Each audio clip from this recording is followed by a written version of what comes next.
Naka-alerto pa rin ang mga otoridad matapos ang malakas na lindol sa Cebu at patuloy na aftershocks. Update tayo mula kay PHIVOLCS Director Teresito Bacolcol.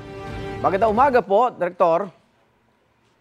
Yes po, sir. Magandang umaga din po sa inyo. So ilan na po ang recorded aftershocks ng lindol dyan sa Bogo City at sa iba pang bahagi ng Visayas? So as of 4 a.m. kanina, nakapagtala na po tayo ng 2,329 aftershocks. And yung magnitude would range from 1 to magnitude 5. And so yung pinakamataas natin is magnitude 5 na nangyari nga 10:46 p.m. Kagabi. Oo. And so far, out of the 2,329 aftershocks na na-record natin, 13 lamang yung naramdaman ng mga tao. So karamihan ito maliliit. At magpapatuloy po ito, Director?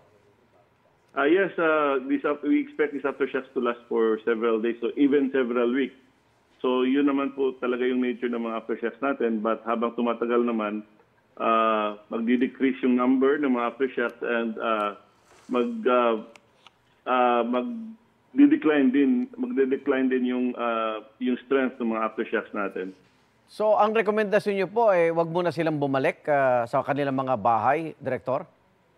Well, pwede naman po silang bumalik, but people should be cautious of the structures na visibly weakened or having signs of damage. For example, kapag may napansin sila ng mga cracks, bago sila bumalik doon, they should consult their municipal or city engineers and seek for their advice kasi po kung hindi ito totally bumagsak during the main shock, baka babagsak ito during a strong aftershock. So we have to make sure na structurally sound yung bahay nila, it can withstand a strong aftershock. So kung sa tingin nila, kung wala namang visible damage, pwede naman silang bumalik. Pero kung yung may mga visible damage, visibly weakened by the main shock, again, konsulta muna sila sa kanilang municipal or city engineers. Opo. Yung fault line nito at itong epicenter na Bogo City, ito ho ba'y first time na naranasan o dati na ho talagang aktibo ito, Director? Well, kapag titingnan natin yung mga historical records sa Cebu, dito sa northeastern side, walang lindol. So for the past 400 years, so this is first time in the recent memory nagkaroon ng malakas na paglindol. Director, ito linawin po natin, may mga kumakalat na post online na bukas daw mangyayari itong tinatawag na The Big One. Ito, pakilinaw na po natin para mapawi po yung pangamba ng publiko na wala na hong nakakaalam kung kailan po ang lindol, Director. Tama po kayo. Wala pong technology that can tell us exactly when an earthquake would happen. So, yung mga nagsasabi na bukas magkakaroon ng one, ay huwag po kayong maniwala dyan.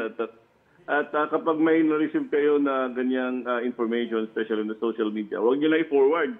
Kasi po, that would only create panic. And wala pong katotohanan yan, wala pong technology that can tell us exactly when an earthquake would happen. And hindi naman po tayo naniniwala sa mga yung mga manghuhula, mga bulaang propeta na nagsasabi na magkakaroon ng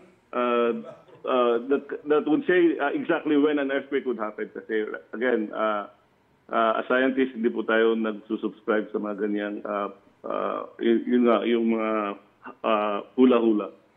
Naku, maraming salamat po sa inyong paglilinaw. PHIVOLCS Director Teresito Bacolcol, ingat po kayo. Maraming salamat din po. Igan, mauna ka sa mga balita, mag-subscribe na sa GMA Integrated News sa YouTube para sa iba't ibang ulat sa ating bansa.